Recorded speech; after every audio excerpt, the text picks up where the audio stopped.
He's not joking. He's dancing. Well, we need a video when we are not that serious. When maybe I don't have to introduce myself, but I do have to. Some people always laugh at it. Pete, you always, hello, it's Peter from Pssound. It's boring. Yes, it is boring, but some people may see this video for the first time, so they have to know who I am. And Jimmy, there you go. Now you are on spot. Jimmy is the fly on the wall at Pssound this week because he's on holiday. Why would you? Well, I mean, yeah, for some people, he's loving it, that's for sure. But we're not talking about Jimmy in this video. He's just part of it now. We are talking about this beautiful Caddy. What year is it, James? 2020. And you only did 10K with it? Yeah. Holy crap. Yeah, no, it's in beautiful state. We had a Caddy project many years ago, like 4 years ago. That was a bit more full-blown. This is more modest. This is probably like a bit of an OEM upgrade because there's not much to see. But I wanted to take a footage of it because there are many Caddy owners in this country, in UK and globally too. And I can understand why, because it's a very practical car. Some people use it for personal. Some people also use it for business. And you can get great results in these cars quite easily. We did a few things in this car now, which are very similar to what I did 4 years ago in the other white Caddy. But I need you, James, with this because you started a project in this, and at that time you didn't even know about us. No, that's right. No. Yeah, you didn't know about us, and you just thought, okay, I just want a bit more than factory. You went online, you found a few little bits and bobs online, and then you bought the whole DSP amp and everything. Yeah, so DSP, what I read was the way forward. Booked some bits and bobs and thought I'd have a go myself, watch some tutorials, watch some videos. Obviously one of the videos I found was Peter's on the Caddy before. Got all the components, collected them all up and then did my own install and made it what it is now. So, well, first you made it work with a pair of Prima mid-bass and a pair of Tweeter. Yeah, that was a piggyback system, that was. But at least you wired it up fully active to start with, right? Yeah, it was piggybacking off of the doors. First. Oh, yeah. I see. And then that's why I wanted DSP, because I wanted to control. But then you installed the DSP, you installed an Audison 10-inch subwoofer underneath the driver's seat with inbuilt amplifier. And you were still not that happy, were you? No, not really, because it was on a high-level input. So I wanted to obviously have it running. That's what you started with. Yeah, basically through the DSP, and did a bit of research. Ended up with the Audison setup, but obviously wanted a bit more. When I was looking and asked for some advice. And that's when you called me. Yeah. That's when you called me. I think we had the first conversation on the phone. And I could easily gather that you were not that experienced, and that's when I recommended to pop down to us. Yeah. So at least James listened to me. He came to us. I could demonstrate a couple of things to him, what we would do and potentially what results he could get. Because that's the biggest problem. You can call many businesses and they will tell you need this, you need that. And you went through how many shops? 3 or 4. Yeah. And you were not happy, even on the phone? No, you could tell that it's just whatever's the most expensive product, that's what I was having, and that's not what I initially wanted. I wanted audio quality, not just booming bass and all these numbers and figures that's online. I wanted something accurate and honest. And something that's closer to your budget. You not everybody can throw insane amount of money on gear. Not everybody can build an S-Class like our demo car. I wish everybody had a car like that. But you can still get amazing results with a simple system. And you came to us, we demonstrated what it's like to get holographic staging, well-integrated system. And I promised that you would get something close to it. Yeah, even from a two-way. Yes, but there was a trick to it, and we will explain it as soon as we get into the cabin. And you also came to the meeting we had last Saturday. Yeah, where Jimmy brought the Suzuki as well. The famous Suzuki that we haven't had an update for, I don't know how many years. Way too long. Way too long. And when we built it with Eddie in 2021, we had 8-9 part series of that whole project, which was supposed to be the build with the lowest price tag equipment that we would start with.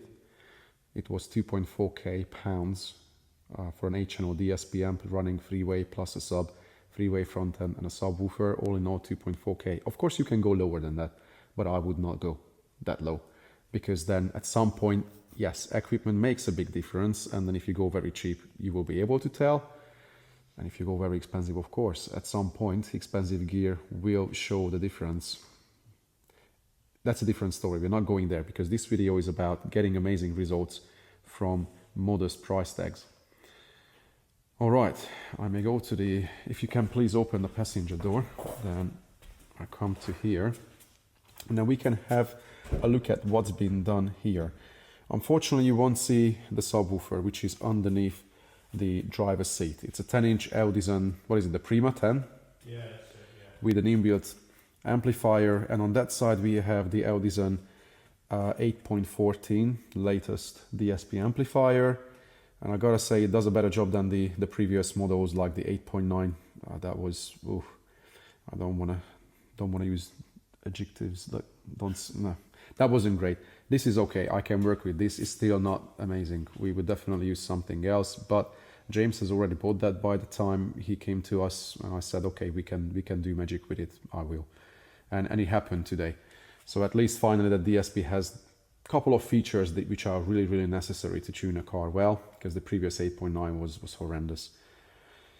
So the trick in these vans, obviously from factory it comes with a mid bass in the door and a tweeter on the dash, on little grills. And we had many videos about why we don't support the idea of having just a simple two-way system. Yes, it will make noise, yes, it can be tuned and it can be okay. However, with a bit of thinking, you can get way better results. We had that sound quality in-car playlist many years ago. If you are new to the game, please check playlist on the channel. Go to sound quality in-car. Then in that, it's all broken down how you design a system, how you look at different sources, how you choose amplifier, how you choose speakers, what locations you put the speakers to. That playlist will definitely help to understand why it's better to go with a wideband when you only have potentially just 4 channels for running the front end. So technically you only have a two-way system. Because when you have a mid bass in a door and you have to play this up to like 2-3 kilohertz or even higher to integrate it to a tweeter up on the dash, that's not gonna be easy, and it will be packed with compromises, just like we shared the previous transporter video. Even in that, same thing. In a transporter it's even worse, because you sit high, the mid bass is even lower, it's playing onto your leg, and any leg movement changes the response. Then the location where it's located, that has a really bad characteristics to give you a flat response, and you will have so big dips, missing information from the mid-range that you just can't tune it out. That's why it's better to have a mid-range in a location somewhere further up, where you can get nice vocal range out of the speakers instead of just the top end played through a tweeter. So in these Caddies, you have that amazing location there, which originally is just a small grill for a tweeter, and people put a tweeter underneath it and call it a day. Instead of that, this was fabricated today in 6 hours, I think. Eddie put into it, maybe even less. Fair enough. We are very well practiced in doing custom stuff like this, and we designed and printed the mountings yesterday. That took roughly half an hour ready to design. Printer was doing its work, and we designed a mounting for hybrid audio L2 SE, wideband speakers, and additional speaker cloth on the top. This way you can't see the rose gold face plug just about through the speaker cloth, and it's not shouty. You can't see it from the outside. It's not in the face. Yes, what material used for trimming, that's up to personal choice. This time we used Alcantara. That is not shiny. It also gives a more luxurious finish to it. The seats are also Alcantara in the car, so at least we have something to integrate to. But of course, if you could find a similar vinyl like what we have on the dash, yeah, that could be amazing, but good luck with that, because this is not even vinyl, it's more like paint finish on plastic, right? Because unfortunately, that's something with these vans, that these are not premium cars. They are beautiful cars, and you can have a custom interior trim on them, and then you can turn them into an S-Class level car, somewhat. But going back to the speaker situation, that with a 2-inch wideband, you can have such a big difference compared to a tweeter, because that tiny little speaker can play all the way up to the audible range. Jimmy, what did you say today? How far up they measure? You were like, do they measure up to 15? 15, I was guessing, but Yeah. And then shocked. Yeah. 19 is flat, 19.4 starts to roll off. They measure all the way up. There are not many widebands that can play this high. Unfortunately now, James is lucky. These are the last 2 speakers from Hybrid Audio that we had on stock, and we can't get them in UK anymore unless I import from the US.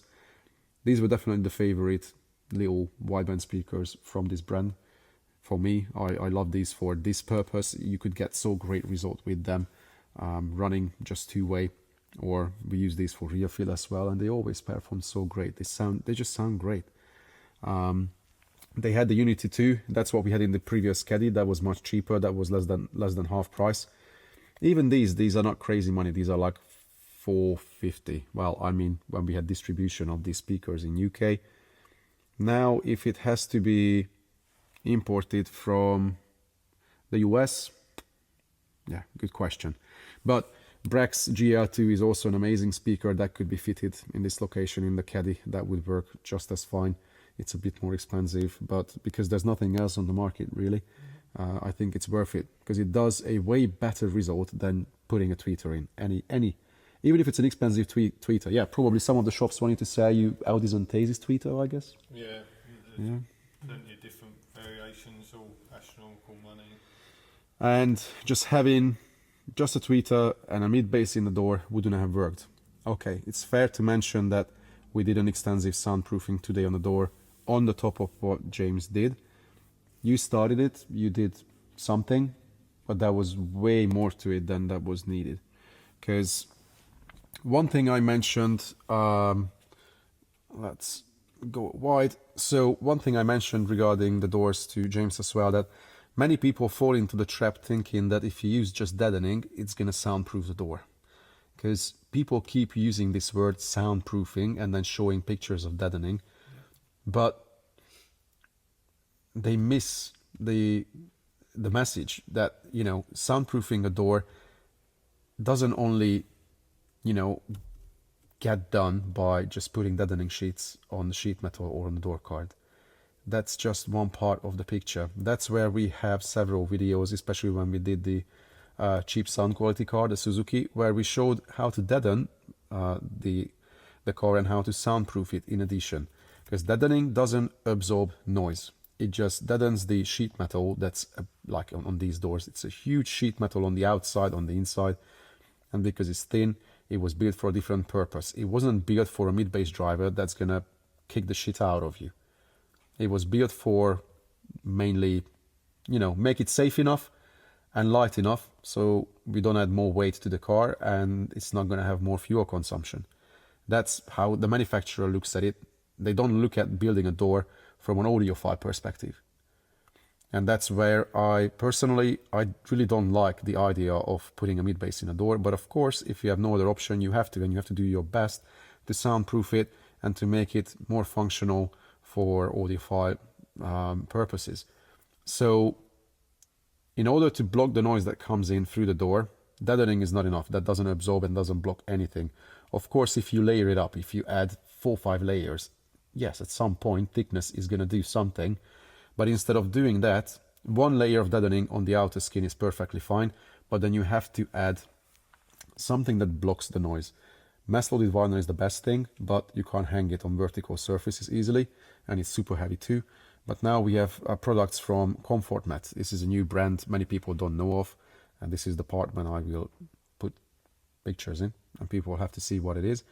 And they have different materials for blocking noise, and they do an amazing job at that. So on the top of the deadening, we use an extra layer of blocker, which is a multi-layer material, quite thick, but it's not heavy, not too heavy.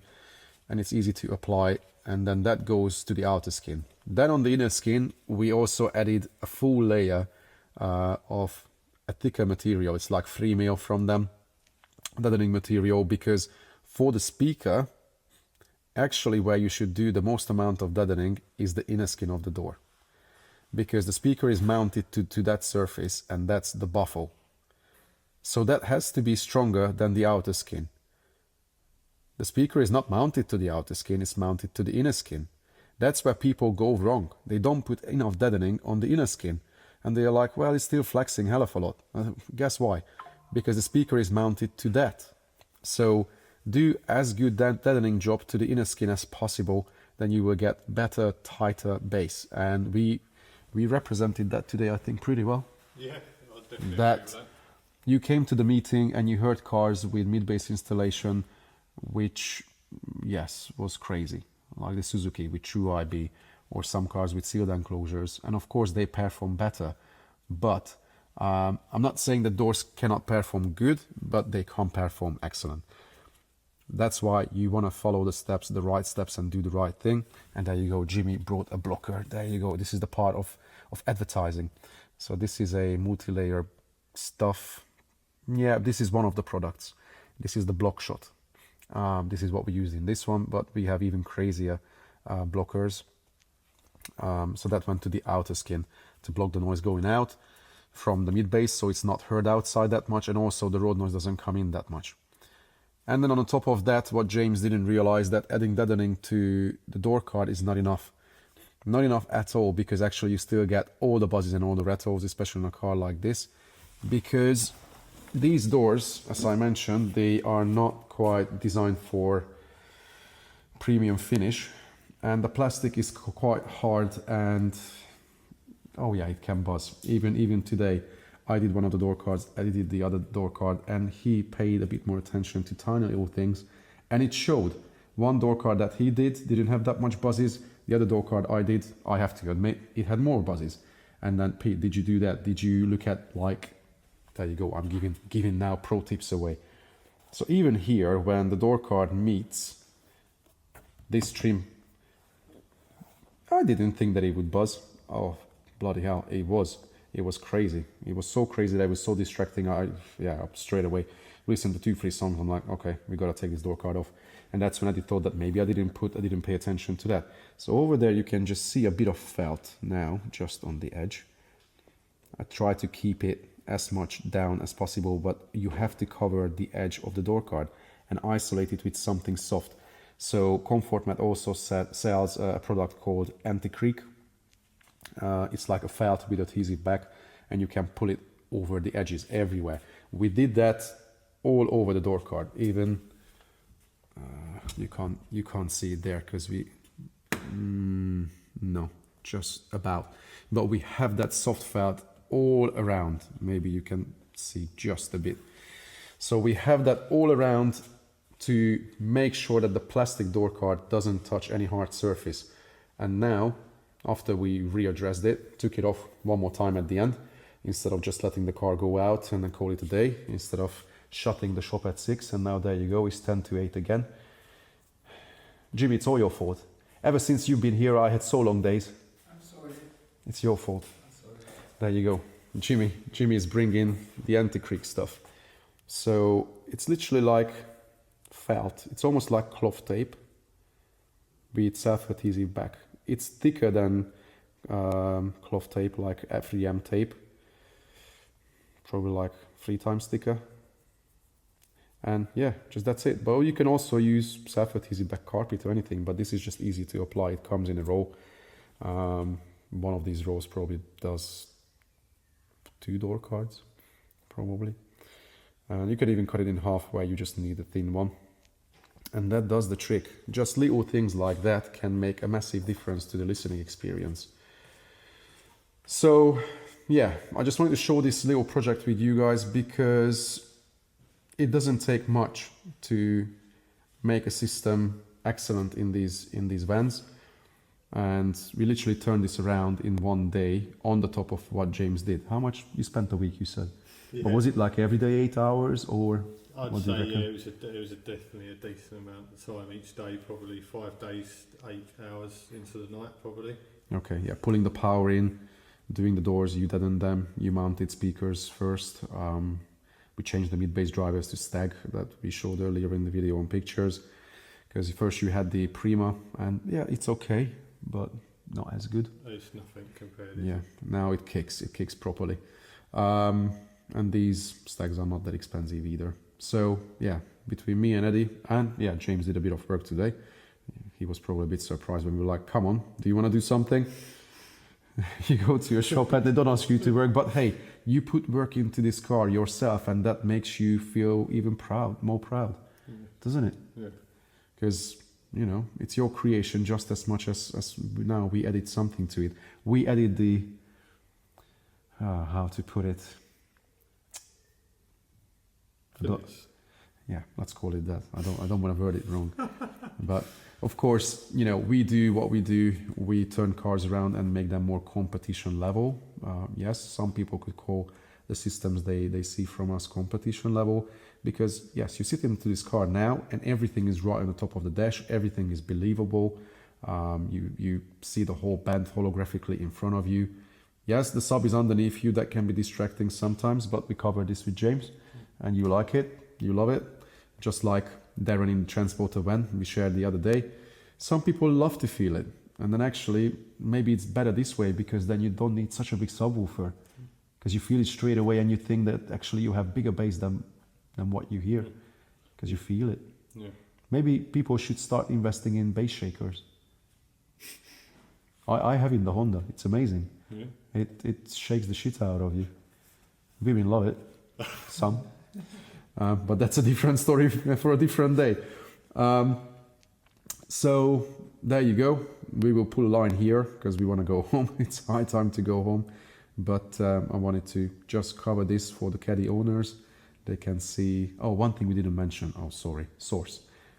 So the factory head unit is just on speaker level. It's okay. It's good enough. It's not terrible. But I recommended to James to add a Bluetooth module.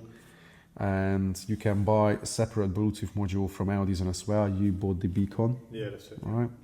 And you wire that one in, so we have an alternative source, and he can stream from his phone straight to the DSP, bypassing the head unit. That gives a better source quality. But you can buy now a standalone BT streamer from Helix as well. They even have a phone kit with it. And you can connect the phone kit to the Helix BT streamer, and you can literally get rid of head units and everything, and you can have phone calls seamlessly. But that's a different story. People will see that from a different video when we use one of those at some point. Cool, I'm gonna leave it here. Hopefully you liked it. Feel free to share it, especially to the Caddy owners, and then you can get a bit of inspiration from James' story, what he achieved with us. And hopefully, yeah, you will have a beautiful journey with this. Enjoy it forever till the end of the life, when you become 80-year-old. Till stage 2. To still stage 2. Well, today you definitely learned hell of a lot. Yeah, no, it was good. We pointed out many things that you can improve, things that you can look at. There you go. It's really high time. My missus is messaging. And I have to mute it because I can't even say bye-bye at the end of this video. So feel free to share it. Subscribe to the channel if you're not subscribed yet. So then you can watch many videos and drive your missus and your wife crazy. It's crazy when we went to Salzburg and then women knew who I was. And I'm like, holy shit. Like, yeah, we have to watch these videos all the time at home. It was funny. But I think this is the only way to pull this industry forward, and then people can have more happiness, right? And on that note, I'm going to leave it, and hopefully we will see you in the next one. Take care.